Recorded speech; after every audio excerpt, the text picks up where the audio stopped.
Hello, and welcome to Polar Bears International's annual Fall Tundra Connection series. I'm Kayla McCurry, Conservation Outreach Manager, and I'm joined by Marisa. Hi, everyone. I'm Marisa Kraus, and I'm tuning in from Columbus, Ohio, and I get the pleasure of directing conservation programs for Polar Bears International. Thanks, Marisa. That's right. We're coming to you live from our homes, while Tundra Buggy One is broadcasting live footage from the shores of Hudson Bay, just outside Churchill, Manitoba. And our friends on Tundra Buggy One are out sitting on a bear that's very sleepy right now that we'll probably check in with throughout this broadcast today. The annual gathering of polar bears in Western Hudson Bay is one of the most extraordinary events in the natural world, offering a rare glimpse into the lives of these unique animals. This season, we've once again planned a mix of educational webcasts and fun, casual live chats aboard Tundra Buggy One with wild polar bears just outside, providing a window into the Arctic for all of those who are interested in polar bears. Today's educational webcast is called Tools for Schools Motivating Action. Our target audience is grades 3 to 12, but all ages can learn something and are welcome to ask questions. This program will last about 30 minutes, including some time for a Q&A.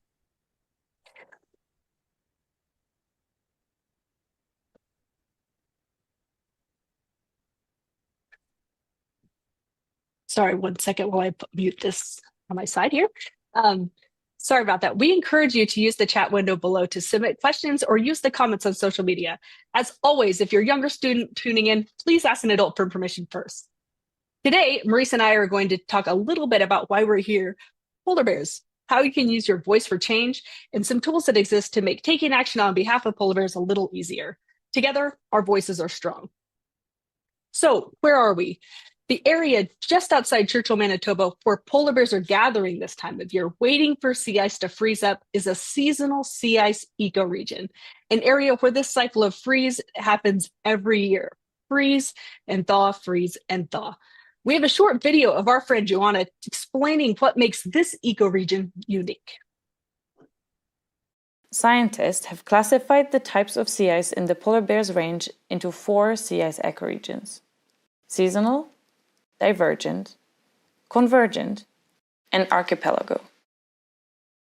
The seasonal sea ice ecoregion is an area where sea ice melts each summer and refreezes each fall. Polar bears in this ecoregion are forced onto land each summer, where they are largely food deprived without access to their marine mammal prey. Melting sea ice due to climate warming is causing this on-land fasting period for polar bears to be longer and longer. The divergent sea ice ecoregion is where sea ice forms along the coast and then is pushed by the ocean currents out into the polar basin. The result is that sea ice here pulls away, or diverges, from the land. As the sea ice moves away from land, it drifts out over the deeper waters of the polar basin. These deeper waters are less productive, meaning there's less underwater life and less food sources for polar bears. Polar bears in this ecoregion face a difficult but similar situation to the polar bears in the seasonal sea ice ecoregion. They have to choose to either stay on land, where there is little to eat, or drift out into the polar basin on the sea ice with little to no prey available.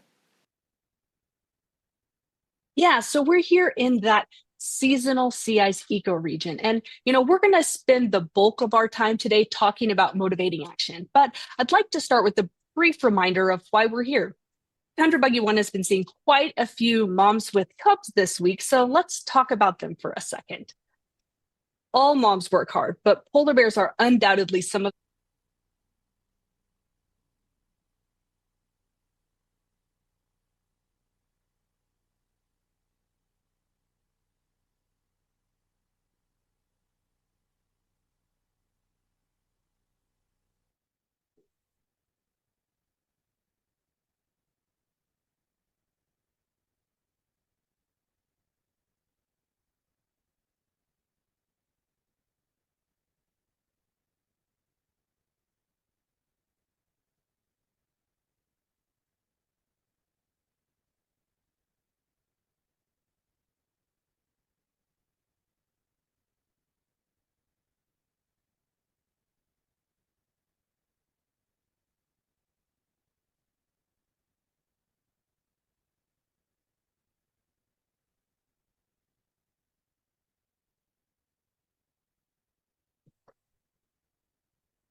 fuels like coal, oil, and methane gas for energy, we add more and more carbon dioxide into the atmosphere.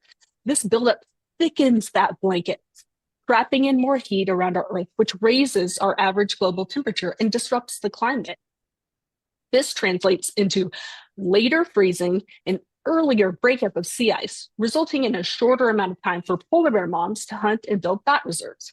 Reducing our emissions of heat trapping gases is the solution. Now, concern for the climate is normal. We can come together to address climate change, and a lot of great work is happening all around us. We need to talk about it, and the more we do, the more we can find actions that help ensure the sustainable choice is the easy choice for more people. Let's dig into a little of the how. Marisa, can you start by sharing a bit about how the decision-making process that impacts species and the habitats they depend on? Sure. So I'm just going to do a quick audio check right here because our team from afar is telling me that Kayla's audio dropped. Can our team hear me from Columbus, Ohio here? Okay, I think we're good. So Kayla just shared a little bit about the core story of polar bears and climate change. And I'm going to start us off by talking a little bit about how you can use that core story to advocate for polar bears and impact policy. Policy in general is any plan, rule, or set of guidelines that's been agreed upon by a group of people, such as governments or businesses or other organizations like your schools, your sports teams and groups, or even your local libraries. And when it comes to polar bears, we usually talk about environmental policy, which is any policy that considers the impact of human activities on the environment. And when people are making decisions every day that impact your environment, that could be the water you drink, the air you breathe, the way your town is organized. We all rely on the greater environment of our planet. And people are making decisions every day that impact life and ecosystems all over the world, including polar bears. So the scale and interconnectedness of these decisions might sound overwhelming, but it's important to recognize that impacting policy really can be more accessible than you might think. And a good place to start is to look around and ask yourself, who in this world makes decisions that impact me? That could be at your school, at your neighborhood, in your town, and your other community spaces in your state and your province. And so asking these questions will probably lead you to answers like school administrators and the school board, or it could be your neighborhood and condo associations, maybe your civic leaders and elected officials like governors or premiers, members of state legislature, or even members of parliament. Or on a more local level, that could be your mayor or your members of town and city council. And so once you've identified who's making decisions that impact you, you get to pick how you want to engage with those members in your spheres of influence. So you could call or write to your decision makers, and that could be in your government or your school or your neighborhood. We've got some wonderful strategically framed polar bear postcards with tips on how to engage with your civic leaders. You can also pay these folks a visit in person if possible. And you may see on the screen, I have to give a shout out to one of our teen leadership camp alumni, Hardy Kern, engaging with civic leaders on the Hill in DC city council meetings. And you can also engage in public comments about policy proposals. Now, additionally, when you're old enough, you can vote, and you should vote in every election for people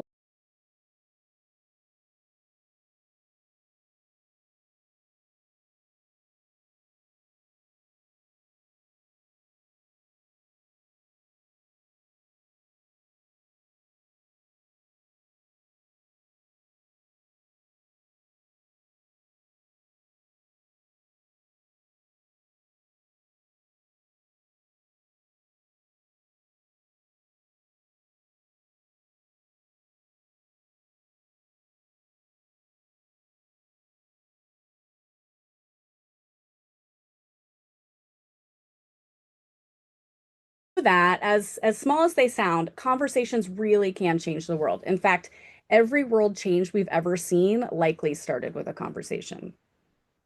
And finally, know that we are here to support you. That's what we're here today to do as well. We want you to explore some of the tools in our Take Action Center on our website for some ideas about where to get started. We have those organized for those 18 and under and also 18 and over. And don't hesitate to reach out to us. We want to hear your questions. We want to hear your ideas and your stories. If we all advocate for one positive change in our community, that can really become a global wave of positive changes. And I'll also say that one important step in advocating for polar bears is to stay curious and to continue to learn more. And so this is where Kayla's going to start to take us into some of those tools that Polar Bears International has available that can help us all do just that. That's right. Thank you, Marisa. Talking about it's so important and getting out there, sharing your voice. And we are inspired by and so fortunate to partner with many organizations with similar goals and ideals. We wanted to highlight a few of them today as tools that you can use in your classroom for learners eager to make a difference. The first one we want to talk about is Eco Schools Canada. If you're looking for inspiration for your school, check out Eco Schools Canada and their certification program to recognize and celebrate environmental action in schools. They've got a species at risk action card that you can find some of our materials on, or any number of wonderful resources on their website where they reward environmental actions and that reduce energy and waste, raise awareness, and incorporate environmental learning into curriculum.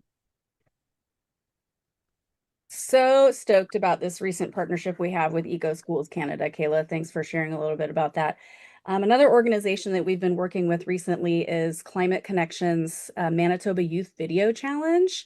And this video challenge invites Manitoba students in grades 5 through 12 to create short, engaging videos showing how youth can take action on climate change and really share what you care about. And this year's challenge is introducing two categories, middle and junior high, grades 5 through 8, and then additionally high school, grades 9 through 12.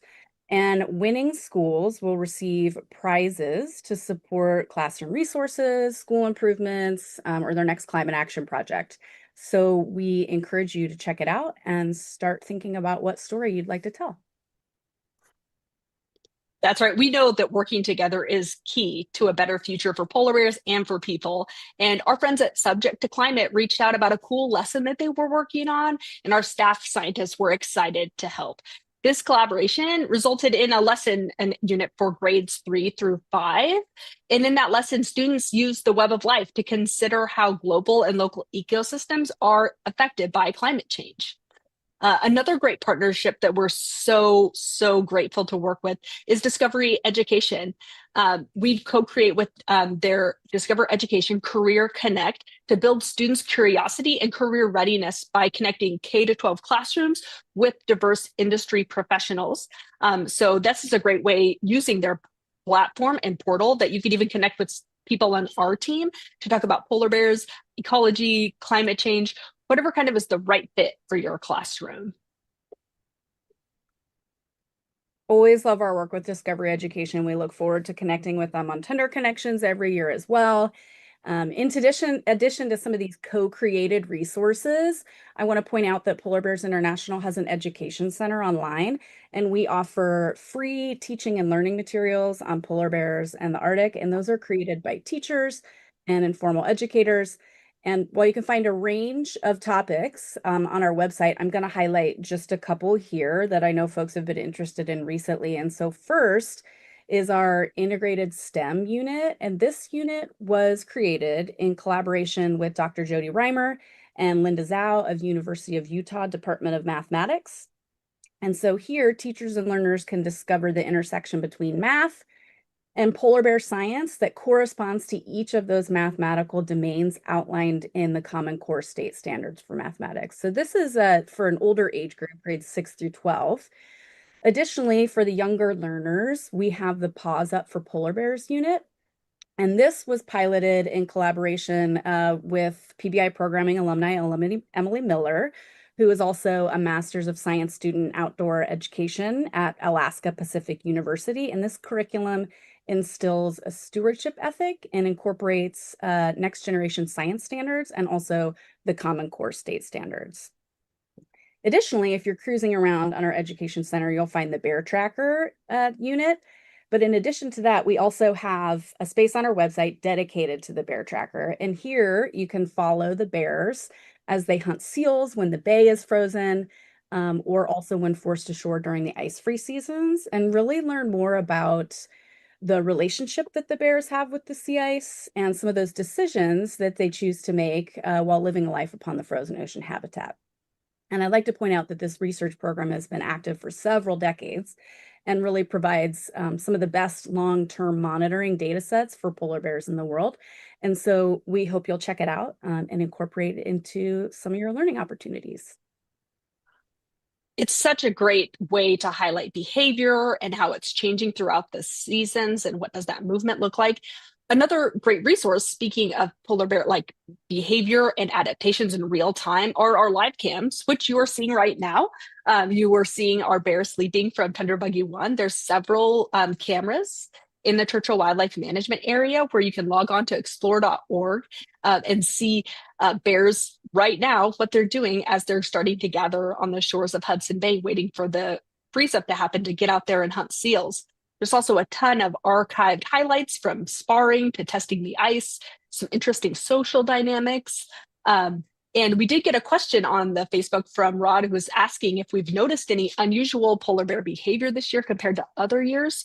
And things are really just kind of starting to get busier out there. So we're looking forward to seeing some of that behavior through those cams from our partnership with explore.org and Frontiers North Adventures, who really helped to make this happen each and every fall. This year's sea ice breakup was pretty early, like June 19th was kind of the moment in time where that threshold was passed where we consider Western Hudson Bay to kind of have breakup where most bears came to shore, which is about a month earlier than when these bears' grandparents were coming ashore. So it'll be interesting as the season progresses. If we do see any unusual polar bear behavior, then we'll be sure to bring as much of it as we can to you through Tundra Connections and through those live cams. You know, one of my favorite moments on the live camps, because we have a lot of educators that reach out and ask for archives that they can incorporate into PowerPoints or in-person programming with their students at their schools or their Arctic Ambassador Centers.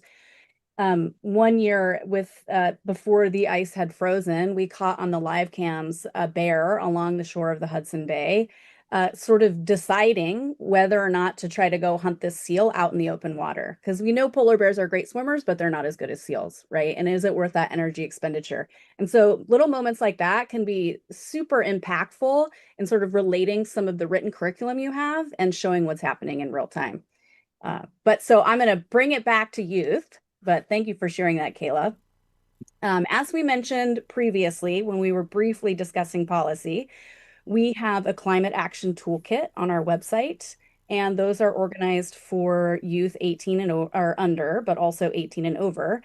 And there you can really find different climate actions broken down into the sphere of influence in which you feel like plugging in, right? So this can cover topics like action at your school, in your neighborhood, other community spaces, how to use your voice, how to be a mentor. And so while I'm briefly talking about youth advocacy, I would be remiss if I didn't also mention some of the in-person programming currently happening with our Arctic Ambassador Centers. And our Arctic Ambassador Centers are running youth advocacy programs every year. Last year, our AACs reported engaging with over 31,000 youth on polar bears and climate change through in-person programming. And I'm just going to give a couple of shout outs here. The Lincoln Park Zoo runs a conservation ambassador board, and each semester, board members are really diving deep into a chosen topic and design and execute a project. And then they share their work with their peers and their general public. And this year, they're working alongside Polar Bears International to advocate for polar bears and their sea ice habitat. Additionally, we have been working for several years with the Columbus Zoo for their Teen Eco Summit, and the Teen Eco Summit is held annually in November at the Columbus Zoo and Aquarium, and they host over 300 students as they prepare conservation action plans for their schools and their communities. And we're just so grateful to get to participate. And I get to participate in person, also living here in Columbus, Ohio. So we want to give a shout out to those folks. Last year, we also, for the first time, collaborated with the Scandinavian Wildlife Park on their Young Scientist program. And this is the largest science competition for school kids of all ages in Denmark. And we're so proud to support them. They additionally host an event for all the finalists each year.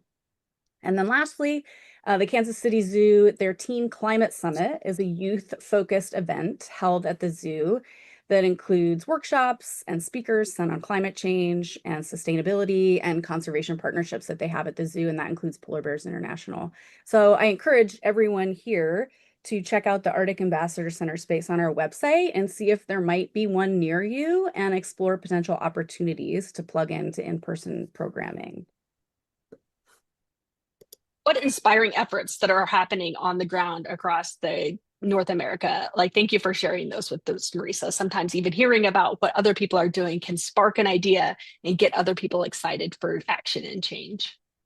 And it may not surprise you to learn that children and young people are remarkably skilled at changing minds when it comes to climate concern. Studies have shown that the child to parent intergenerational learning can be incredibly effective. One study even showed that the daughter-father relationship has the dynamic with the biggest impact, with the influence strongest on male parents whose daughters were the most effective at impacting parent behavior. While it isn't the responsibility of children to carry this burden, it does give me hope to think about the young women out there affecting change in their own homes. If you're unsure of how to start, we do have a resource that might help. Our Talking About Climate Change series is a few short videos designed to help you kind of get the conversation started, and you can find that on our YouTube channel.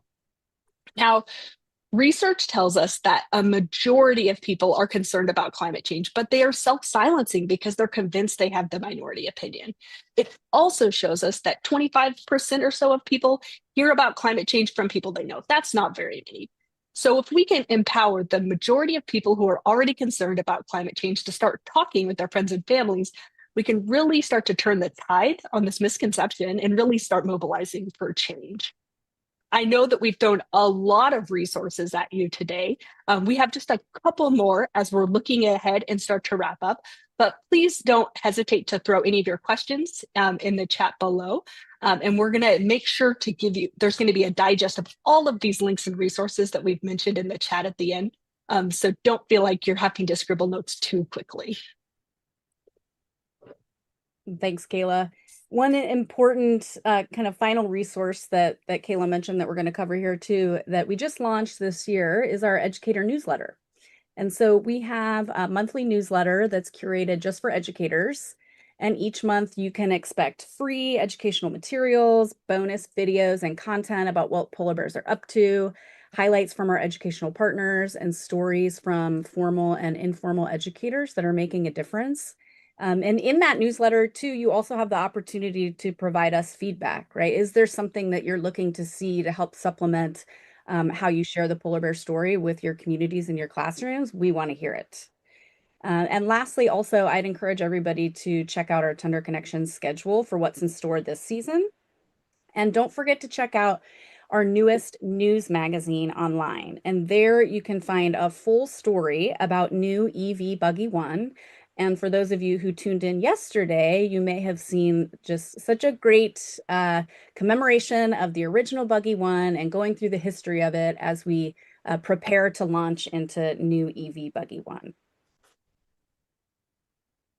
Oh, thank you for sharing those pictures there. Those are great. And those are, some of our team right now launching those live cams are aboard Tundra Buggy One. So thanks to those of you on there who are launching those cams and weaving the live cams in with the educational materials. And Kayla and I here from Portland and Columbus. I'm going to check it out here to see if we have any additional questions. I know we threw a lot of resources out to you, and like Kayla said, we're going to share a digest of some of these resources that you'll have access to in the future. But without additional questions, I think we'll kind of wrap it up here. What do you think, Kayla?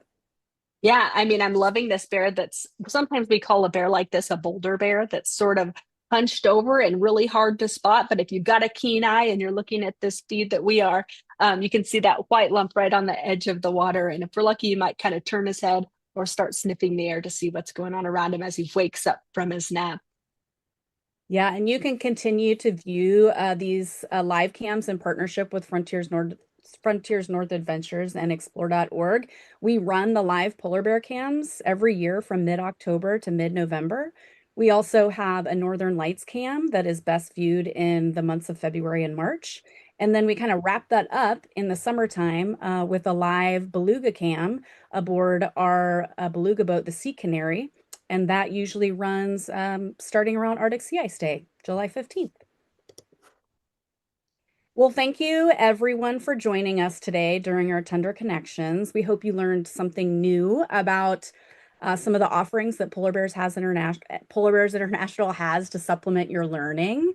And we want to thank the whole team at PBI behind the scenes. I know we had some tech and audio issues, so thanks everybody, all hands on deck for that and for making this connection possible. Thank you to our partners, explore.org and Frontiers North Adventures. If you enjoyed learning today, be sure to ask an adult, if you're youth, for permission to tune into a future Tundra Connections broadcast and continue to watch our live cams. And don't forget to check out all of these free units and lessons online that we mentioned today. I'd also like to say that we really value your feedback, and this is in an effort to continuously evaluate the impact of our programs. So please take the feedback survey that you'll see in the chat below, and you'll also receive a free eco adoption for doing so. So remember to follow your curiosity, and don't forget to plug into a community who shares your values, and think about how you can use your strengths and your skills to work together on solutions, and keep talking about your concern for polar bears and climate change. If we can share the polar bear story with more people in more places, we can really start to turn the tide on the misconceptions around polar bears and climate change. Thank you.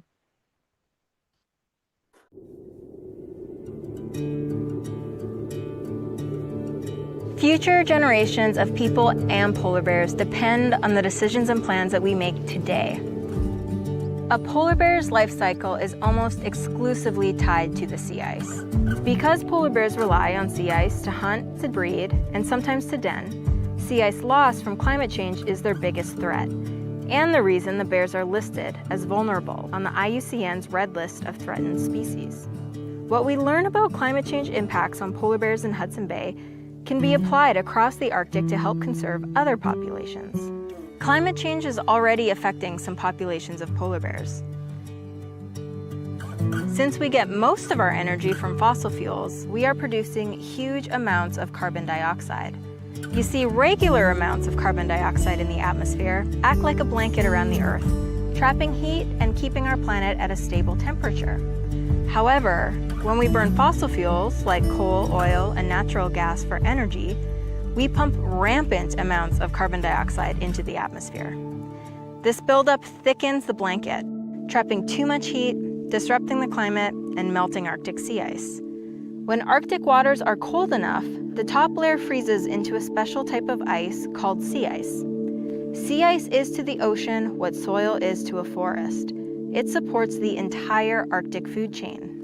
Food from this marine ecosystem also sustains northern communities. The key to getting the climate back to functioning the way it should, and to preserving a future for polar bears across the Arctic, is to move away from using fossil fuels for energy altogether. The most important thing we can do is vote with the climate in mind to let our leaders know we support a swift transition to renewable energy sources. In the meantime, we can directly participate in and learn more about our local and regional renewable energy options. We can all make a difference outside our own households by influencing where our energy comes from. Because together, we can make sure that polar bears roam the Arctic sea ice for generations to come.